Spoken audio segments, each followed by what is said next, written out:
शरद पवार आज मार्कडवाडी गावाला भेट देणार आहेत। मार्कडवाडीतील गावकऱ्यांचा मतदानाच्या आकडेवारीवर आक्षेप आहे। भाजपच्या राम सातपुतेंना गावातून मताधिक्य मिळाल्यानं गावकऱ्यांनी आक्षेप घेतला आहे। मार्कडवाडीतील गावकऱ्यांनी बॅलेट पेपरवर चाचणी मतदान घेण्याचा प्रयत्न केला होता। प्रशासनाने परवानगी नाकारल्यानं गावकऱ्यांना चाचणी मतदान घेता आलं नव्हतं। आणखी माहिती घेऊयात, आपले प्रतिनिधी सागर सुरवसे आता आपल्या सोबत आहेत। सागर, सौरभ, आपण पाहिलं की खरं तर आज शरद पवार जे आहेत ते या मार्कडवाडी गावच्या दौऱ्यावरती आहेत। गावातील नागरिकांशी संवाद देखील ते साधणार आहेत।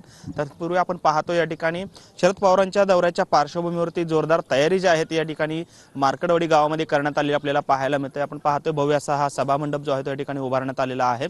त्याचबरोबरीनं गावामध्ये बॅनरबाजी देखील मोठ्या प्रमाणात करण्यात आलेली आहे। ईव्हीएम हटाव देश बचाव अशा पद्धतीचे नारा देत या ठिकाणी मार्कडवाडी ग्रामस्थांनी जोरदार बॅनरबाजी देखील केलेली आहे। गावातले सरपंच हे देखील आपल्या सोबत आहेत। सरपंच, काय सांगाल, कशा पद्धतीची तयारी आज करण्यात आलेली आहे, काय भूमिका आहे? गावामध्ये आज माननीय शरदचंद्रजी पवार साहेबांचा दौरा आहे।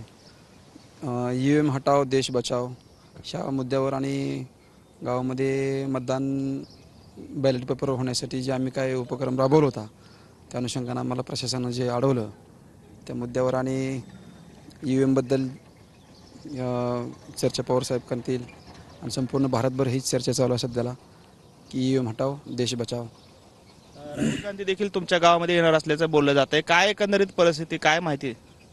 येणार आहेत राहुल गांधी उद्धव ठाकरे साहेब ही सगळी येणार आहेत आमच्या गावाला भेट द्यायला। आमच्या गावाचं नाव देशाव पूर्ण देशाव गावाचं नाव झालं आणि हे उपक्रम जे राबवला होता ती म्हणजे देशात सगळ्या लोकांनी भरपूर प्रतिसाद दिला। की आक्षेप काय होता तुमचा नक्की या निवडणुकीवरती, ईव्हीएम वरती? की आक्षेप असा होता की आम्हाला जानकर साहेबाला 1400 मतदान व्हायला पाहिजे होतं, तिथं 843च मतदान झाले।